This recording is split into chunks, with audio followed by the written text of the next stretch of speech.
Semanas, creo que fue el ministro Gabriel Odoni aquí en la mesa, le preguntábamos sobre esta alternativa de cobrarle un 1% al 1% más rico, que lo había planteado el PIT-CNT en el acto del 1 de mayo, y Odoni se mostró negativo a esa propuesta. Totalmente. Por lo menos ¿no? así lo manifestó, que no Sí. estaba en sus planes.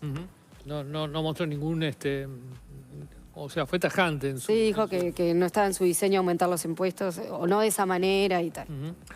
Vamos ahora sí a la primera entrevista de la mañana. Cabildo Abierto recibió críticas duras de blancos y colorados luego de haber dado los votos para aprobar el aumento del tope de la deuda que se presentó en la rendición de cuentas. Los cuestionamientos de los demás integrantes de la coalición arreciaron cuando se supo que el diputado Álvaro Perrone mantuvo una reunión en la Torre Ejecutiva con el secretario de la Presidencia, Alejandro Sánchez, antes de esa votación para hablar sobre esos cuestionamientos y el vínculo con el resto de los partidos que integraron el anterior gobierno y otros temas políticos. Recibimos a Guido Manini Ríos, ex senador, ex candidato a la presidencia de Cabildo Abierto y líder de ese partido. Bienvenido. Buenos días, un saludo a toda la audiencia. Bienvenido. Bienvenido. Muchas gracias. Bueno, usted ya ha hecho algunas manifestaciones sobre este punto en las redes sociales o en otros medios, pero ¿cómo ha tomado estas críticas que ha recibido Perrone y el otro diputado? No sé si no fue Pérez Bonavita, ¿no? Fue el suplente. Fue el suplente de la diputada Pérez Bonavita, el diputado Roel Hortari. Exacto, bueno, ¿cómo tomó esas críticas que ha recibido Cabildo? La verdad que con sorpresa, me resulta increíble las cosas que se dijeron. Cabildo Abierto, desde octubre, noviembre del año pasado, ha dicho que no va a integrar ninguna coalición para trancar, ninguna coalición con la finalidad de entorpecer la marcha de un gobierno. Acá está en juego el futuro de la gente, la calidad de vida de los uruguayos. No podemos tener de rehén a los uruguayos por mezquindades políticas o por buscar cálculos electorales a futuro. Nosotros hemos dicho claramente que vamos a actuar con seriedad y responsabilidad.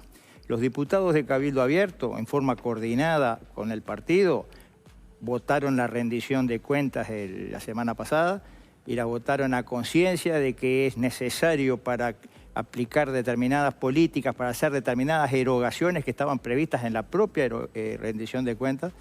Creemos que hubiese sido irresponsable y poco serio dejarlos al gobierno sin la herramienta para cumplir con las erogaciones necesarias. Y aparte sería darle el argumento, darle la excusa perfecta para decir no podemos cumplir con lo que prometimos en campaña porque la oposición cerril no nos da los recursos necesarios.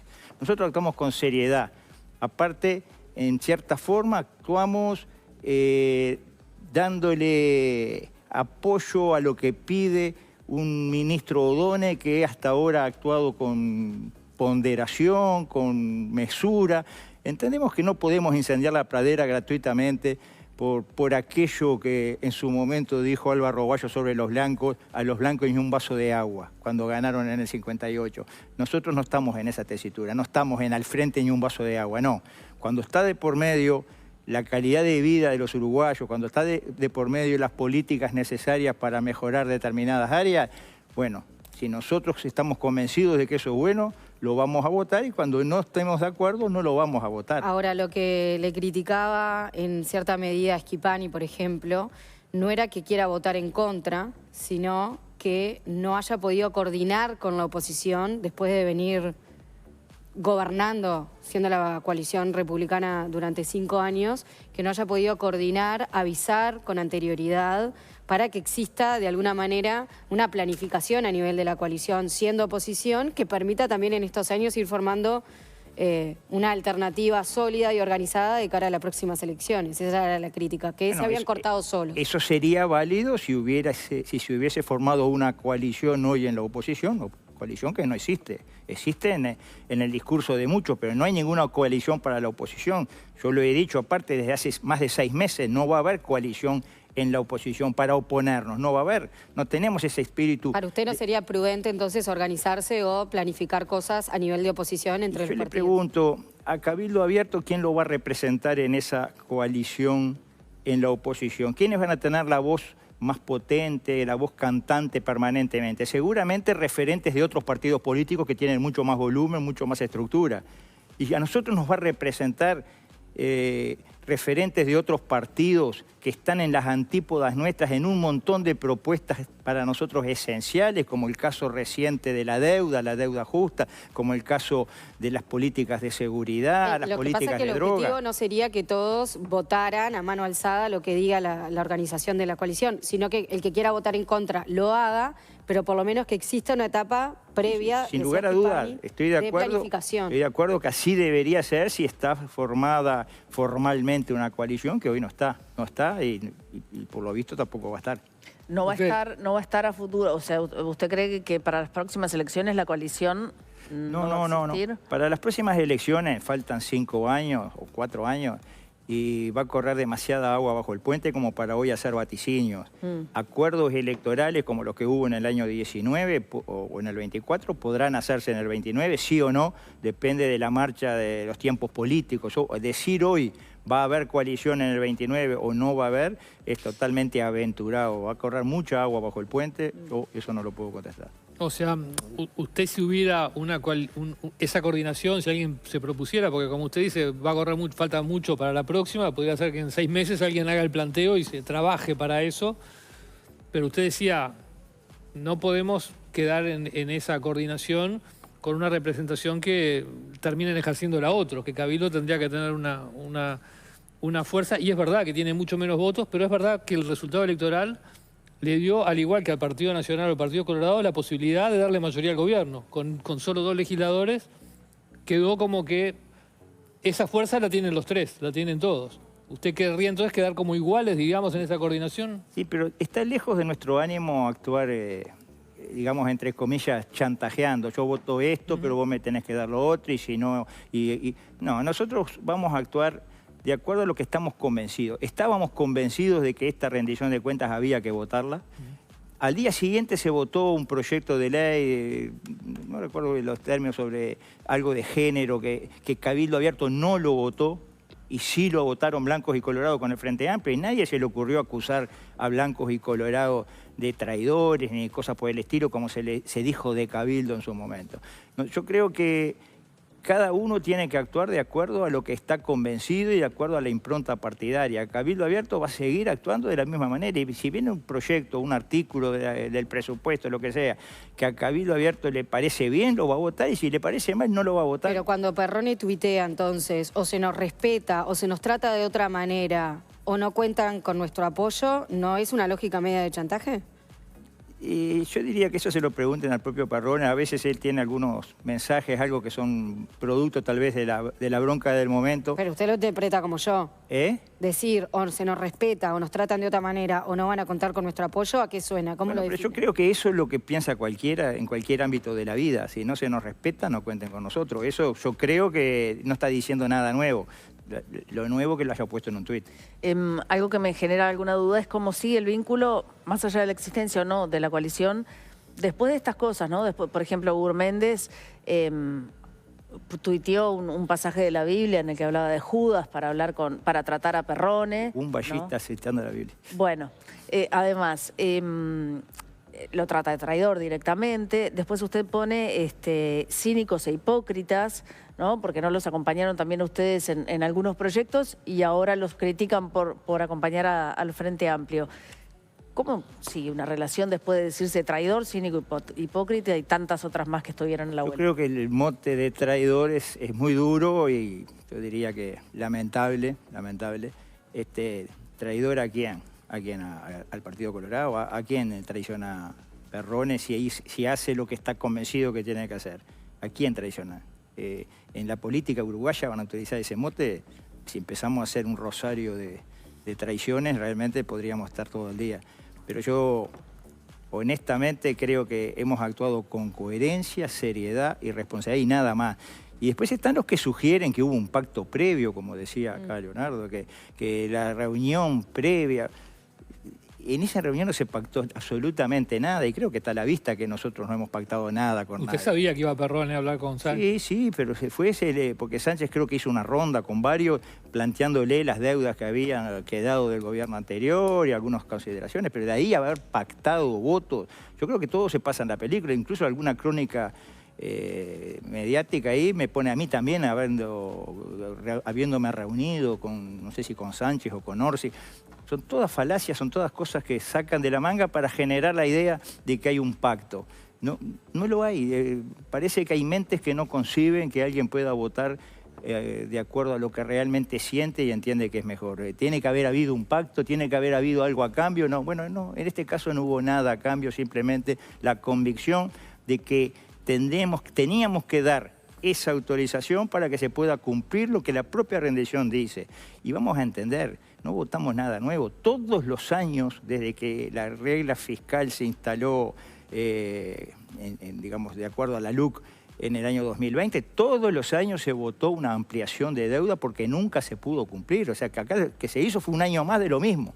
Y todavía con el aditivo que esta rendición de cuentas en buena medida era del ejercicio de la coalición republicana. Si bien había autorizaciones nuevas para gastar, pero era del ejercicio anterior. Entonces, yo creo que hay realmente una suerte de fuegos artificiales para generar, no sé, condiciones favorables para un molino político, pero yo creo que no es conveniente entrar en ese tipo de enfrentamientos menores. Nosotros vamos a seguir actuando de la misma forma de aquí en adelante. Pero ustedes han criticado en Cabildo el nivel de endeudamiento que tiene Uruguay, sí, y acá votan un aumento de la deuda, ¿no hay una contradicción ahí?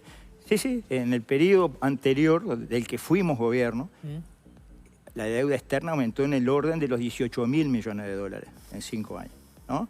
Es decir, no estamos hablando de nada nuevo, es la continuidad, esto se continúa. Esto es histórico ya a esta altura. En la medida que hay un déficit de casi en torno del 4% del PBI, 3.000 y pico millones de dólares, o en el orden ese, bueno, ¿con qué se cubre? O con impuestos, se puede pagar, no se puede pagar, o con deuda. Claramente tiene que aumentar el PBI de forma tal que esa deuda sea absorbible. Ese es el desafío, digamos. Y me gustó un argumento, o me pareció interesante un argumento que dio al comienzo. Quedan con las manos libres para criticar a O'Donnell en todo lo que haga, digamos, porque no le trancaron lo que pretendía. Pero, a diferencia de blancos y colorados que ahora podrían recibir la crítica, ustedes no me dieron la plata para trabajar. Todos los incumplimientos a las promesas electorales, que va a haber muchísimos, la razón va a ser que la oposición no nos votó los recursos. Y eso, vamos a entender, son maestros profesionales para imponer en la opinión pública lo que quieren, ¿no? Lo han hecho una y mil veces. Que gobiernen la honestidad, lo impusieron, esto, lo otro. Pero, se refiere al Frente Amplio en ese caso. Exactamente. Entonces, a los maestros para manejar a la opinión pública le vamos a dar el calce en bandeja de que a partir de ahora todo el caballito de batalla sea no nos dieron los recursos, por eso usted está pasando mal, no tiene los remedios, no tiene esto, no tiene vivienda, porque no nos dieron los recursos. ¿Quién va a ser el culpable de acá en más? La oposición cerril que se instaló en el Parlamento. Entiendo de sus palabras que entonces el presupuesto, Cabildo Abierto, lo va a acompañar. Seguramente en general sí, como lo van a hacer todos los partidos. Sí. Y después, artículo a artículo, recordemos que son como 600 artículos. Sí, es enorme. Bueno, veremos en cada uno aquello que a nosotros nos parezca bien, lo vamos a votar, y lo que nos parezca mal, no lo vamos a votar. Sin ningún compromiso, sin mano atada. Y vamos a tratar de que se introduzcan artículos referentes, por ejemplo, al tema de la deuda de tanta gente. Vamos a tratar de que algunos de nuestros planteos sean considerados en ese presupuesto. Lo vamos a intentar. ¿Ya lo están conversando? Sí, ya se está conversando. Esperemos que tengamos éxito en eso. Pero vamos a votar aquello que entendamos que es bueno. Le pregunto lo siguiente. Yo estuve con usted en el comando de campaña la noche del 27 de octubre, cuando Cabildo Abierto logró recoger del electorado apenas un 2%. 2,5. 2,30, 2,35 me parece. Bueno, una cifra significativamente menor al 11% que había recogido en el año 2019, cuando todavía no habían gobernado y eran la novedad. Ahora, en ese momento, que usted estaba muy bajoneado, naturalmente, porque pensaba recoger más cantidad de votos, usted se mostró muy receptivo frente a la crítica de, bueno, tal vez haber sido el socio malo de la coalición, haber tirado siempre a contracorriente, le jugó a nivel electoral en contra y le hizo perder la confianza o el acompañamiento de gran parte del electorado. Se mostró usted favorable a esa hipótesis y ahora me llama la atención que esa crítica se haya prácticamente desmantelado y la primera actitud que vemos de usted en estas discusiones parlamentarias es volver a ser el socio malo de la coalición, en sentido figurado lo digo, ¿no? ¿Hay alguna interpretación o un análisis? Una cosa no quita la otra. El análisis que hice el 27 de octubre o que se hizo en los días o semanas subsiguientes, en buena medida es ese, el haber sido el díscolo dentro de la coalición, digo díscolo entre comillas, porque así nos llamaron, bueno, pagó un precio electoral grande cuando se polariza la opinión pública entre A y B. Bueno, lo que no es ni A ni B, a veces queda en el medio y paga el precio electoral. Pero nosotros no éramos ni A ni B, no éramos ni las propuestas que hace el Frente Amplio, que para nosotros en buena medida es el principal responsable de los grandes males que hoy tenemos, en tema de drogas, en tema de inseguridad, en tema de deuda, en todo eso está el Frente Amplio atrás, ¿no? Para nosotros estamos muy lejos de acá y estábamos distantes del otro bloque, del bloque de Coalición Republicana, que no tomaba las medidas para neutralizar todos esos males y en muchos casos era una suerte de cómplice, dicho sin herir, una suerte de cómplice de las cosas que había propuesto el Frente Amplio. Entonces nosotros no éramos ni A ni B, éramos un camino diferente y continuamos con esa línea siempre. Entonces pagamos el precio electoral y hoy seguimos en la misma línea. A nosotros realmente el precio electoral, por supuesto que nos duele porque después vienen las consecuencias de lo que uno puede hacer o no hacer, pero no es lo que nos define, es decir, no estamos trabajando pensando si esto nos da votos o no nos da votos. Tal vez esta posición nuestra actual no nos dé votos. Seguramente algún cabildante que no entiende o que le gusta más la idea de al gobierno ni un vaso de agua, tal vez se moleste y tal vez busque nuevos horizontes, todo es posible. Pero nosotros estamos tranquilos de que estamos actuando de acuerdo a nuestra convicción. Nosotros estamos convencidos de que este es el camino y no el camino de poner de rehén a la ciudadanía porque nos peleamos entre nosotros y dejamos sin mayoría al gobierno. Ni más ni menos que el que fue el candidato a intendente de Montevideo del Cabildo, Roque García, puso unos juicios casi tan duros como los de blancos y colorados, o más duros. Sí. Hay muchos, incluso cabildantes, que yo creo que no han entendido bien que no podemos nosotros tener de rehén a la gente, que hay cosas muy superiores. Acá la política no es en blanco y negro, no es bueno y malo. Hay varios matices de gris que hay que saber interpretar, entender, y sobre todo cuando está en medio una ciudadanía que no puede seguir esperando soluciones. La gente está desesperada en muchos aspectos y nosotros vamos a empezar ahora en esa lógica de que porque vos lo proponés yo no te lo doy. Yo creo que hay cierto infantilismo político que nosotros no deberíamos transitar. Hablando justamente sobre Roque García, una de las cosas que, en un tuit muy largo, no lo voy a leer todo, pero una de las cosas que dice es que sería un disparate y una traición mayúscula a los 60.000 ciudadanos que confiaron en Cabildo que se termine votando el Ministerio de Justicia o el presupuesto del Frente Amplio. Él lo considera como una traición y además dice, sería un atropello al que me opondré con todas mis fuerzas. Y bueno, la interna de Cabildo está que arde, ¿no? No, porque él seguramente no va a estar en Cabildo si sigue en esta posición, porque realmente no coincide, la línea central de Cabildo es: nosotros actuamos con seriedad y responsabilidad. ¿Cómo vamos a decir antemano no le vamos a votar el presupuesto? Todavía ni lo vimos. Me parece un infantilismo, digamos, por decirlo en forma simpática. Acaba de ser el candidato de ustedes a un cargo importante. Y bueno, pero ¿y cuántos hay militantes de Cabildo que pueden estar pensando cosas diferentes de lo que pensamos nosotros desde la conducción? ¿Pero no le preocupa seguir perdiendo simpatías? Porque este es un cabildante que se siente traicionado, de acuerdo a lo que publicó. Y dice que son varios los cabildantes que se sienten como él. Vienen de perder casi un 10%. No me preocupa, vamos a actuar siempre con coherencia. No estamos a golpe de balde a ver qué piensa fulanita, a ver si le gusta o no le gusta. Estamos convencidos que tenemos que ser serios en esto. No, pero digo, ¿hasta dónde se incorpora la crítica de gente que pertenece a su propio partido? Bueno, porque eso es una parte de madurar, hay gente que no está de acuerdo con la conducción del partido, tiene otras opciones. Claro, hay mil opciones. Hay varios que ya lo han demostrado que no les gusta la conducción. La conducción del partido hoy dice, vamos por este camino, tenemos argumentos muy firmes, tenemos que actuar con seriedad, tenemos que dar las herramientas para que se solucionen los problemas de la gente y vamos a actuar en ese sentido. Es entendible eso, pero me pregunto hasta qué punto no es contradictorio el hecho de poder incorporar miradas de propios cabildantes que son críticos y que eso también hace a la estrategia electoral Bueno, no, del partido. pero no es la forma criticar públicamente sin haberlo hablado Claro, pero sí, son la respuesta siempre es el que piensa distinto son que se actitudes de vaya. gente que ya no se siente cabildante y que, bueno, como todo aquel que no se siente cabildante, antes de irse trata digamos, de generar... ¿Pero se le va a pedir que se vayan? ¿Se les va a pedir que se vayan? Nosotros todavía no hemos evaluado estas reacciones. Creo que hay mucha bronca, digamos, intempestiva, sin razonamiento mucho.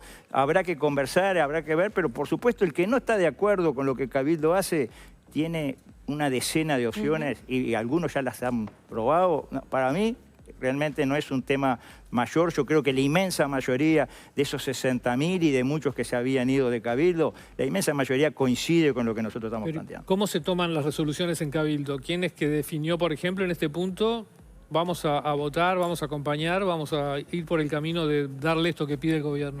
Hay una Junta Nacional que tiene 9 miembros, que se reúne físicamente una vez al mes y a veces telefónicamente, semanalmente, se hacen coordinaciones y a su vez hay una mesa política que integran los legisladores y en esos ámbitos le dice, bueno, se viene tal cosa, ¿qué nos parece? En este caso hubo unanimidad, después hablamos con los legisladores, yo hablé personalmente con el diputado Perrone la tardecita previa a la votación. Sí, y ese es más o menos el mecanismo. Tiene que ser ágil también, porque hay cosas que aparecen de hoy para mañana, no podemos esperar reuniones ni nada. Pero realmente... ¿No hubo nadie en contra en este punto? Cabildo tiene una institucionalidad que emana de su Congreso, que emana de sus estatutos, y eso es lo que se está aplicando. ¿Me preguntaba, perdón? Si no hubo nadie en contra en esta disyuntiva de... A nivel de la Junta Nacional y de la Mesa Política no hubo nadie. Bueno, el 24 de mayo tuvieron un congreso en el cual analizaron qué pasó con lo que decía Ana, la votación, la autocrítica se hizo. Se hizo la autocrítica, bueno... ¿A qué punto llegaron? Y indudablemente se habló de muchos errores cometidos. Yo personalmente hice dirigí unas palabras en el cual mencioné los errores que yo entendía. Cada uno habló, más de una treintena de militantes, de congresistas.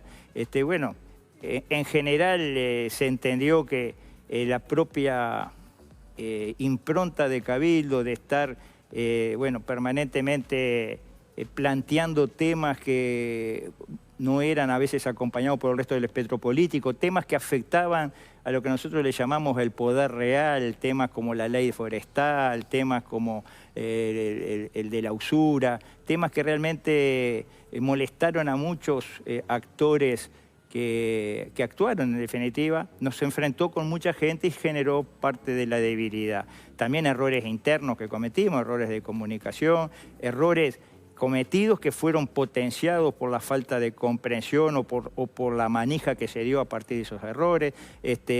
Bueno, cada uno de esos temas se habló, pero yo diría que todos los que hablaron, casi que unánimemente, hablaron partiendo, bueno, pero a partir de ahora lo que tenemos que hacer es trabajar para recuperar el terreno perdido, lo que tenemos que hacer ahora es hacerle llegar a la gente nuestras verdaderas propuestas y que las banderas que nosotros defendimos en el año 19 y hasta el día de hoy siguen vigentes, sigue habiendo acá en este país problemas serios con la inseguridad, con la droga, con la familia, con la deuda. Sigue habiendo problemas muy serios, el demográfico, que tenemos que atender de una vez por todas porque en esto le va la vida al país. Entonces, con esa impronta, con ese espíritu, ganas de trabajar para recuperar terreno perdido, se desarrolló el Congreso, que yo diría que fue muy positivo, porque aparte se aprobaron nuevos estatutos que aseguran más la coherencia y la unidad del partido, no da lugar a aquellos que públicamente salen a disentir de decisiones de los propios órganos partidarios,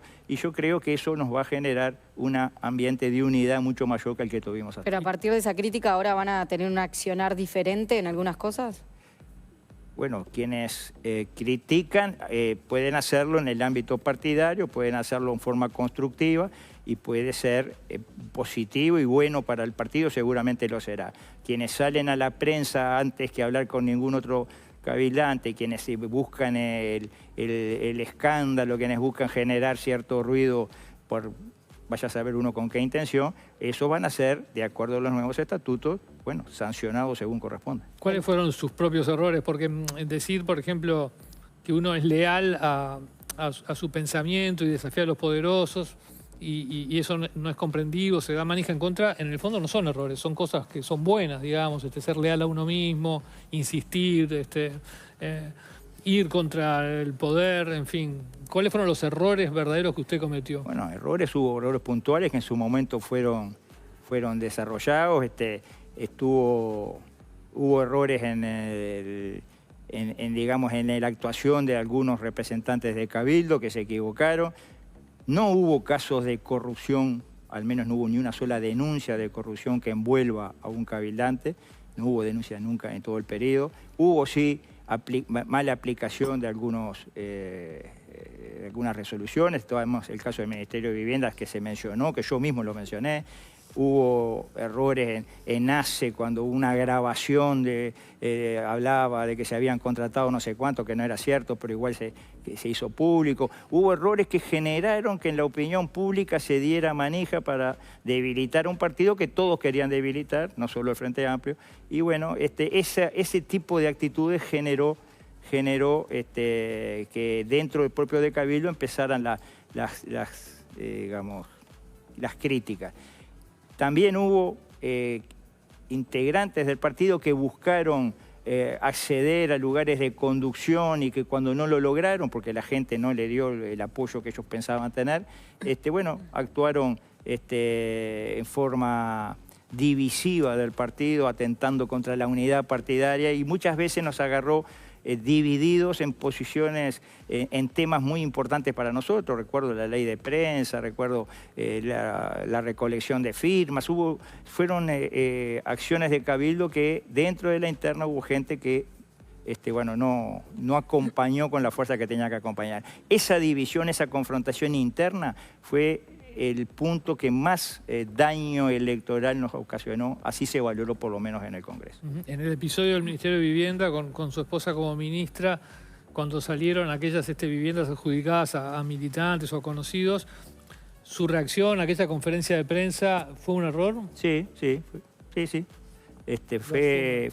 Por lo menos fue negativo para la interna de Cabildo, porque hubo gente que no estuvo de acuerdo, ¿sí? Y fue dicho por mí mismo.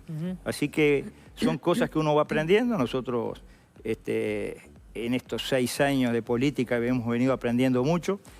Yo siempre digo que los diputados de Cabildo, yo ni los conocía en el año 19, nunca les había visto la cara, y a los 11 diputados, si habría cosas para aprender y conocernos entre nosotros. Realmente hubo muchas cosas que, corrido el tiempo, uno las haría diferentes. Hay errores, pero muchas veces esos errores no fueron de la magnitud que se presentaron al público buscando hacer un daño mucho mayor. Yo creo que se potenciaron los errores para buscar afectar a este partido que en cierta forma no les gustaba a nadie en el espectro político. Moreira dijo en aquel momento que ella volvería a hacer lo mismo en el caso del Ministerio de Vivienda. ¿Ella cambió de opinión ahora? Sí, hacer lo mismo como ministra. Ella como ministra hizo un excelente ministerio, bajó la cuota de las cooperativas, mejoró sensiblemente la calidad del plan Juntos, abrió el Sueños en Obra con el alquiler opción a compra, hizo un ministerio que nadie puede decir que fue malo, fue un muy buen ministerio. Volvería a ser un ministerio similar. Por supuesto, esa resolución que adoptó, que estaba en base a algo que se venía aplicando hace tiempo y que alcanzó a una militante, porque en definitiva fue una militante de Cabildo que cumplía con los requisitos, bueno, no lo haría de vuelta, sobre todo para no dar de vuelta toda la carne que se dio, digamos, para que se le pegara a Cabildo como se le pegó a partir de ahí. Fue una, pero luego aparecieron otros casos también de gente que era vinculada a la diputada Camargo, en fin, hubo otros, una ex empleada, fueron más de uno en definitiva. Comprobado, creo que hubo una investigación profunda y no se llegó a nada. Vuelvo al Congreso del 24 de mayo. Ahí todavía estaba el Espacio de los Pueblos Libres en Cabildo, ¿no? Participaron del Congreso, de la autocrítica. No, 2 días antes anunciaron su retiro de Cabildo. no hubo gente que quiso hablar del espacio de los pueblos libres en el Congreso y se apagó el micrófono, me dicen. No, le informaron mal. La gente de los pueblos libres no concurrió al Congreso, por lo tanto, y todo el que quiso hablar en el Congreso hablaron más de 30 militantes. Qué raro. También... ¿Cómo evalúa la salida del espacio de los pueblos libres? Y bueno, como todo desgajamiento es doloroso, no es deseable, pero creo que a veces es mejor que aquel que entienda que su camino no está en Cabildo Abierto, dé el paso al costado y nos permita actuar con unidad y con coherencia, y no que desde dentro se esté cuestionando permanentemente los actos de la conducción y sobre todo que se lo cuestione públicamente como se había hecho en más de una ocasión. Yo creo que es una buena cosa para Cabildo que se pueda trabajar en mayor unidad de acá en más. Ahora, Manini, ¿a usted no le preocupa que Cabildo desaparezca? Perdón, que quiero aclarar este punto. Me dicen que eso fue un congreso anterior, que hubo luego otro congreso, perdón. Ah, está en directo, veo que le están dando letra. Pero no, por eso. Sí, el congreso de julio del año pasado. Ah, ok. Que se había estipulado tantos minutos por sector y bueno, después que se pasaron esos minutos no se habló más. Pero eso fue el de aquel No en fue que se de la proclamó la autocrítica. fórmula presidencial, pero estamos hablando de un año antes. Está bien, pero ¿y eso por qué fue? ¿Se le pagó el micrófono? Se le había dado a cada sector tantos minutos después que hablaron. Esa es la regla del juego. Hay 500 presentes, si todos hablan lo que quieren, no pasan 3 días. Pero la verdad que no me acuerdo puntualmente cuál fue el caso. No, le preguntaba si a usted le importa o en algún sentido que desaparezca Cabildo Abierto, porque suma mucha más alejamientos que adhesiones. Bueno, hay que ver cuántas adhesiones se van sumando también. Hay mucha gente que... Bueno, a jugar primero que por lo que nada, ha de sido... los alejamientos del espacio de los pueblos libres, a mí me han llamado referentes, dirigentes, presidentes de agrupaciones del interior y todo que me han dicho nosotros no nos vamos, nos quedamos. O sea que se han ido los dirigentes y habría que ver el desgaje cuánto significa. Se podrá ir fulano, mengano que hace ruido, pero hay que ver los militantes si realmente se van. O sea que bueno, hay que ver si ese desgaje es lo que aparenta. Y por otro lado, hay adhesiones también. Y bueno, a mí por supuesto que me preocuparía que Cabildo se debilite y por eso vamos a trabajar para no debilitarnos. Yo creo que hay mucha gente apostando que Cabildo desaparezca porque le sigue molestando Cabildo Abierto. Hay gente que por lo menos por los dichos y por las actuaciones que hacen, pero nosotros vamos a trabajar desde la humildad, desde el bajo, digamos, trabajo de hormiga, hablar con la gente, presentar nuestras propuestas y que la gente, en definitiva, ¿Y esta evalúe. verticalidad que está definiendo no le parece que le puede jugar en contra? Que puede expulsar más que atraer. Cabildo no ha sido un partido vertical, por lo menos tan vertical como el Frente Amplio o como Blancos o Colorados. Cabildo Abierto debe haber sido el partido más horizontal que hubo acá. Qué raro, porque justamente su sector se llamaba Columna de Lealtad y Unidad. Me parece que más vertical que eso... No. ¿Y cuál es el problema? Son nombres, son etiquetas que se ponen, pero eso... Bueno, Domenech explicó acá que respondía a la verticalidad. Yo creo que lo que importa es el accionar de Cabildo. Cabildo es el único partido donde los diputados votaron divididos, leyes, interpelaciones... Pero el que piensa distinto se tiene que ir. Tenían libertad de acción, donde realmente hubo democracia interna en un montón de temas, como no la hubo en otros partidos. Yo creo que en Cabildo se admitió que se criticara unos a otros, como en otros partidos a mí me cuesta creer que se admita. Entonces yo digo, eso del verticalismo de Cabildo, bueno, si ha impuesto, porque su referente principal es un militar, tiene que ser vertical. No, Domenech habló del verticalismo en esta mesa. Creo yo... Pero yo veía un tuit de Perrone, creo, reciente, que decía, discutiendo con alguien del espacio de los pueblos libres, diciendo, fuiste el primero en traicionar a Manini o traicionaste a Manini. O sea, otros partidos, los blancos van a votar ahora quién es el presidente del directorio y bueno, unos votan a Delgado, otros a García. Acá parece haber una cosa distinta, ¿no? Traicionaste a Manini, es decir, parece que ir por otro líder es una traición. No ocurre en otros partidos de esa manera. Vamos a entender, somos un partido nuevo que podemos no tener los 200 años de historia que nos lleva a actuar de otra forma. Nosotros solemos ventilar nuestras diferencias en la prensa antes que personalmente y eso es lo negativo y lo que queremos empezar a corregir. Yo creo que las cosas personales, a veces expresiones poco afortunadas de un dirigente o del otro, no hay que tomarlo como que es la decisión del partido. El partido creo que actúa con una institucionalidad y ahora va a trabajar con mayor unidad en la medida que aquellos que no estaban a gusto se van apartando. ¿Hay posibilidad en Cabildo de que aparezca un nuevo líder, una interna para definir quién es la cabeza del partido? Y por supuesto que sí, por supuesto que sí. ¿Pero va a suceder, digamos, va a haber alguna interna en algún momento? Y es probable que sí, voy a lo del principio, en política todo es muy dinámico, los vientos cambian y las realidades cambian, pero yo pienso que sí, que en Cabildo no solo hay posibilidades, hasta sería bueno que surjan otras cabezas como para darle nuevos impulsos. Yo creo que eso es deseable, aparte nadie es eterno acá, no puede estar todo girando en torno a una persona, ¿no? Nos decían de gente de Cabildo que en el caso Perrone, se lo pregunto porque usted ya lo dijo, pero que en el caso Perrone, en realidad usted se enteró después de que Perrone había votado y que lo llamó por teléfono justamente para saber qué había votado porque lo estaba consultando la prensa. No, yo hablé con Perrone la tarde antes, quedamos en que se le iba a dar el voto para que la rendición de cuentas se aprobara, la tarde antes, pero aparte fue un intercambio porque él no pensaba hacer algo distinto tampoco, ¿no? Claro, pero de la reunión con Sánchez entonces usted no sabía. La reunión con Sánchez, él me la dijo el día siguiente, pero había sido bastante antes, no fue el día antes ni horas antes. No, fue bastante antes, en una ronda, tengo entendido, que Sánchez hizo con varios dirigentes. Y ahí él le contó, pero no le dijo que había decidido votar. No. Del voto hablamos la tardecita antes, el martes de la semana pasada.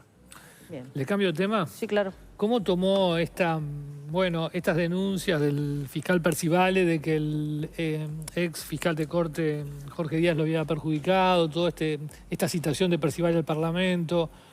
¿Cómo la ve Cabildo? ¿Han tenido diferencias con ambos ex fiscal y ex fiscal? Y bueno, esto que salió son rencores personales, probablemente sea cierto desde el punto de vista de Percivale, pero no veo que eso vaya a tener otras consecuencias. Nosotros somos muy críticos de la actuación de Percivale, creemos que es una persona que actúa con un sesgo político evidente en los temas que él maneja referente al pasado reciente, lo hemos criticado una y otra vez. Creo que no ha aplicado el derecho como debe aplicarlo, que ha aplicado una suerte de justicia para el enemigo, y eso a nosotros siempre nos pone en una posición muy crítica de Percivale y en definitiva de Jorge Díaz, que era el responsable superior de él durante mucho tiempo, también le caben las mismas consideraciones. Somos críticos de los dos. Ahora, este tema de acá me parece una rencilla personal, un tema de que si lo dejó ser o no lo dejó ser, si le agarroñó el cargo o no se lo agarroñó. Bueno, es un tema entre ellos que se arreglen como puedan. Percivale es un fiscal, ¿no? Él acusa, hay jueces que luego son los que, hacen las sentencias, no es Percivale el que determina. Lamentablemente los jueces generalmente no se atreven a contradecir la propuesta del fiscal, por lo menos en estos temas no se atreven, no sé, o tal vez coinciden con el fiscal porque están en el mismo paquete, tal vez. Pero el hecho es que las actuaciones de este fiscal, hay que ver muchas veces las actitudes que ha tenido y las declaraciones que ha hecho son realmente, creo que lamentables para un actor de tan primer orden en el sistema de justicia. ¿Por qué dice que no se atreven los jueces? ¿Por qué dice que no se atreven? Porque es muy difícil que un juez le doble el codo a un fiscal cuando el fiscal pide tanto, es muy difícil, por lo menos en estos casos referentes al pasado reciente, prácticamente que el juez siempre avala lo que el fiscal le propone. Pero es grave la acusación, ¿no? De que no se atreven, porque uno en un juez se supone que debe confiar. Revisen todas las actuaciones, que son centenares, a ver en cuántas el juez hizo algo diferente de lo que el fiscal propuso. ¿Y no cabe la posibilidad de que el fiscal tuviera razón? Para el juez sí, pero yo creo que ni uno ni otro tiene razón. El montón de casos claramente es un atropello lo que están haciendo. ¿Qué va a hacer Cabildo con este tema, que ha sido una de sus preocupaciones permanentes? Y vamos a seguir planteando siempre de que acá estamos ante un proceso de venganza y no de justicia, y aquí se está pasando por arriba de los principios más elementales del derecho, que llevar presos a gente de 90 y pico de años en el Uruguay es realmente bochornoso.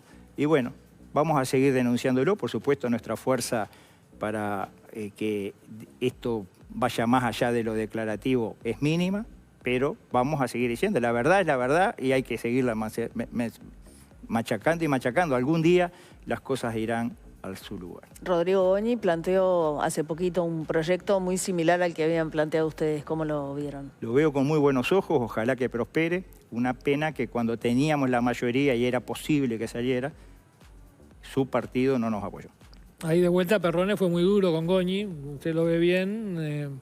¿Por qué no le preguntan a Perrone? No, pero bueno, traigan los Perrones acá y pregúntenle todo lo que Viene seguido. Le quiero preguntar como hombre que hizo su carrera militar, aunque pienso que se sigue sintiendo un militar de alguna manera. Hasta el último suspiro. ¿Cómo ha visto, cómo ve la situación mundial de guerras crecientes y la última escalada entre Israel e Irán? Realmente con mucha preocupación. Las guerras son realmente espantosas, sea cual sea. En toda guerra, todos los días hay decenas, centenares o a veces miles de muertos. Son decenas, centenares, miles de tragedias, familias que se quedan sin su hijo, sin su esposo. Yo creo que esa tragedia humana no podemos ser insensibles a ello. Sean los muertos ucranianos, rusos, israelíes, iraníes, palestinos, sean de donde sean esos muertos, son tragedias que todos los días estamos viendo. Hay que hacer todo lo que se pueda para evitarlo. Esta escalada de estos días, ojalá que este alto al fuego que se anuncia sea real y efectivo. Esta escalada, bueno, no nos puede llevar a nada bueno porque cada vez se van a involucrar nuevos actores. ¿Qué pasa si Pakistán entra, tiene bombas atómicas? ¿Qué pasa si la India entra? ¿Qué pasa? Bueno, estamos a un paso de que esto escale y que termine siendo una conflagración general y sería realmente lamentable para todo el mundo. Nosotros, por más lejos que estemos, vamos a ser también afectados. Yo creo que todo lo que hagamos para terminar con esto es poco. Pero Irán, ¿Occidente tiene que aceptar que Irán tenga armas atómicas? No tiene por qué aceptar, no sé exactamente la verdad, porque la verdad es lo primero que pierde en una guerra. No sé si Irán estaba a punto de tener armas atómicas, no estaba. Yo que sé, recuerdo lo de las armas químicas de Saddam también, que después no aparecieron. Realmente no es bueno que Irán tenga bomba atómica, no me cabe duda, pero tampoco es bueno que esté pasando lo que está pasando hoy, que población civil está siendo víctima todos los días. Me parece que hay que bajar la pelota al piso. Ojalá que este alto al fuego que proclamó Trump, bueno, que sea real y que empiece otra etapa en todo esto. ¿Y el gobierno uruguayo se ha parado bien frente a esta situación?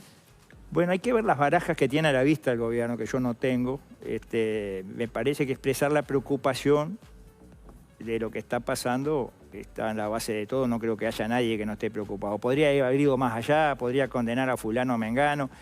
Hay que ver qué barajas maneja Cancillería y el presidente para juzgarlo. ¿A quién condenaría usted? Yo condenaría a todos los que están apostando a la guerra, escalando la guerra. Yo creo que la guerra es mala per se y que no hay que apoyarla, a todos. Me parece que no se puede seguir en este camino. Guido Martínez Ríos, muchas gracias por habernos acompañado. Muchas gracias. Muy amable. Bueno, gracias a ustedes. Nosotros vamos a una tanda, ya volvemos con más